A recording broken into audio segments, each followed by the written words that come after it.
pemerintah memberikan tugas kepada kami BPJS Kesehatan untuk melakukan verifikasi atas kasus-kasus COVID yang diberikan pelayanannya di beberapa rumah sakit. Jadi dalam konteksnya pandemi COVID ini, posisi BPJS Kesehatan adalah sebagai verifikator yang akan menelaah klaim-klaim yang diajukan oleh rumah sakit dan kemudian diteruskan kepada Kementerian Kesehatan dan akan dibayar oleh Menteri Kesehatan.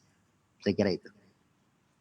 Apakah sudah terjadi peningkatan klaim begitu? Kalau kita lihat hingga kuartal 1 2020 ini sudah berapa nilai klaim?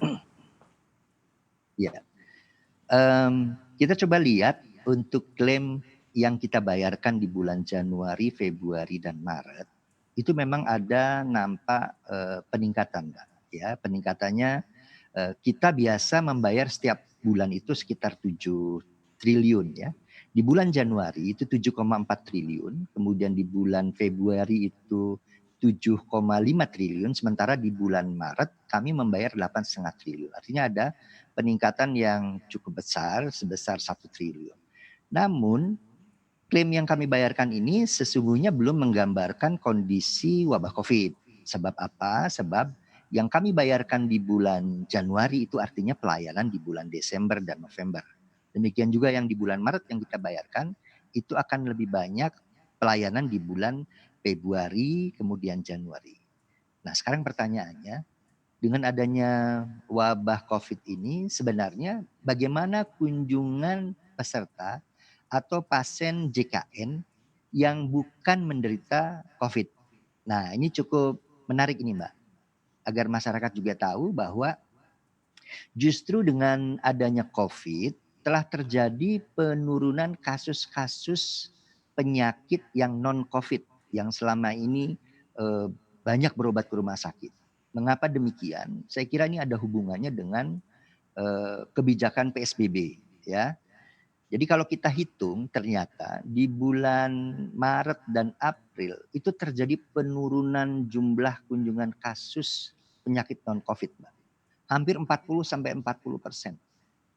Ya, rupanya masyarakat pun sadar bahwa untuk mereka-mereka yang sakitnya relatif masih bisa diobati dengan misalnya obat-obatan biasa, mereka tidak datang ke rumah sakit. Sehingga tidak heran kalau kemudian terjadi penurunan jumlah kasus. Namun ini bukan berarti ke depannya kasus-kasus yang ditangani oleh BPJS ini akan menurun, bukan seperti itu. Karena nanti pada bulan-bulan ke depan, mereka-mereka yang selama ini menahan diri untuk tidak berobat, jumlahnya hampir ada 236.000 ya, orang yang selama ini biasa berobat rutin, tiba-tiba di masa COVID ini dia tidak datang.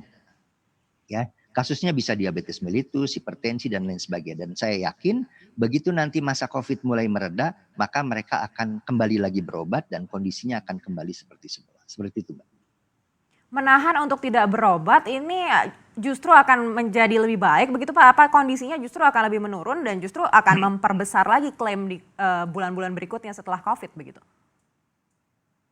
Ya, jadi ada dua keadaan kalau mereka tidak datang berobat. Yang pertama adalah mungkin saja di antara mereka adalah kelompok orang-orang yang sesungguhnya mereka bisa berobat dengan menggunakan cara-cara yang biasa, misalnya menjaga kesehatan, minum-minum jamu misalnya, dan tidak perlu datang ke rumah sakit. Tapi selama ini mereka selalu memanfaatkan pelayanan di rumah sakit. Atau memang mereka betul-betul orang sakit yang menahan diri karena mereka takut untuk datang ke rumah sakit.